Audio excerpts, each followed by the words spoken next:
নমস্কার, সবাই কেমন আছেন? আশা করি সবাই ভালো আছেন। আমরাও ভালো আছি। আজকে দেখুন আমার হাতে এগুলো কী মাছ, দেখে বলুন তো। এগুলো হচ্ছে মাগুর মাছ। অনেকেই বুঝতে পারছেন। তো জ্যান্ত মাগুর মাছগুলো কোথা থেকে এলো? এই মাগুর মাছগুলো হচ্ছে কেনা। আমার শ্বশুরমশাই আজকেই কিনে নিয়ে এসেছে। মাছগুলো জ্যান্ত করে রাখছি।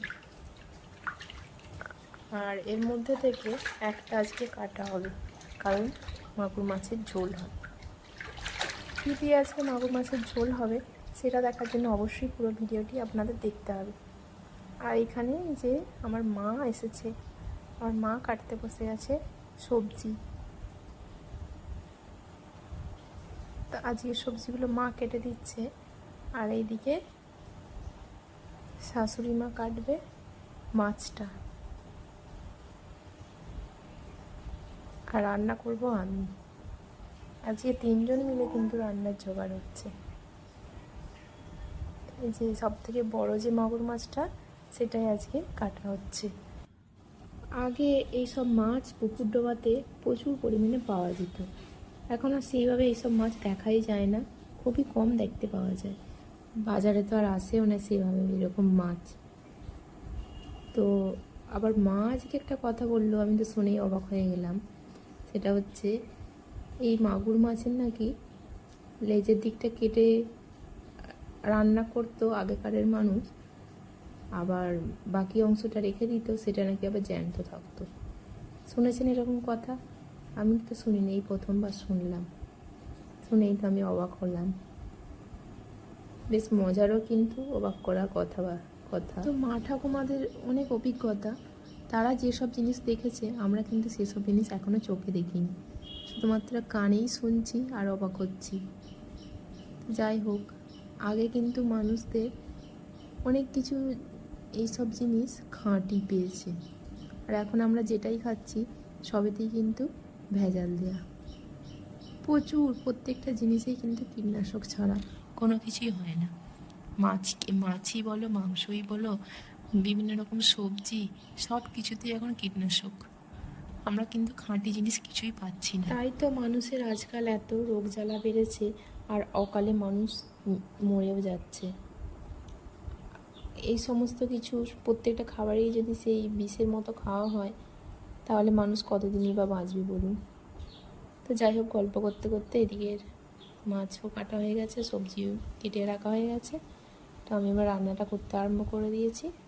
তো দেখতে থাকুন কীভাবে রান্নাটা করছি। প্রথমে আমি ছকে নেবো, এটা হচ্ছে ঝিঙে। তো ঝিঙে দিয়ে হবে, আর কী কী দিচ্ছি ঝোলেতে সেটাও দেখতে থাকুন। এখানে আছে কচু, আলু আর ঝিঙে, আর এখানে একটা পেঁপে কেটে রাখা হয়েছে। তো এবার আমি মাছগুলোকে ভেজে নেব। মাছগুলো ভেজে রেখে তারপরে কিন্তু ঝোলটা বসাতে পারবো। এই মাগুর মাছের ঝোল খেতে আর কে কে পছন্দ করেন অবশ্যই কমেন্ট করে জানাবেন।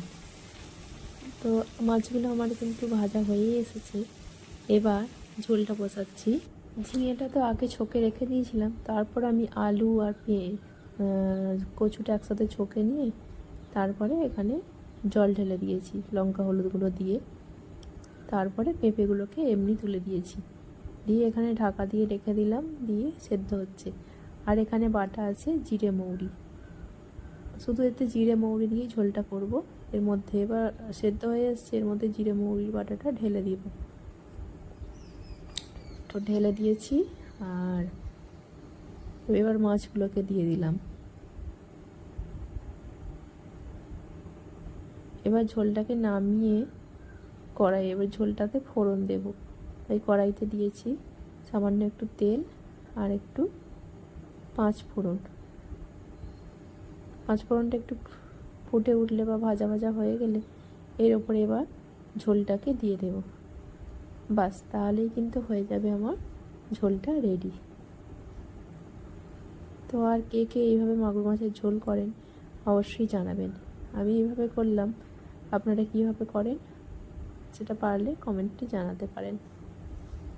তো হয়ে গেল আজকে আমার মাগুর মাছের ঝোল রেডি।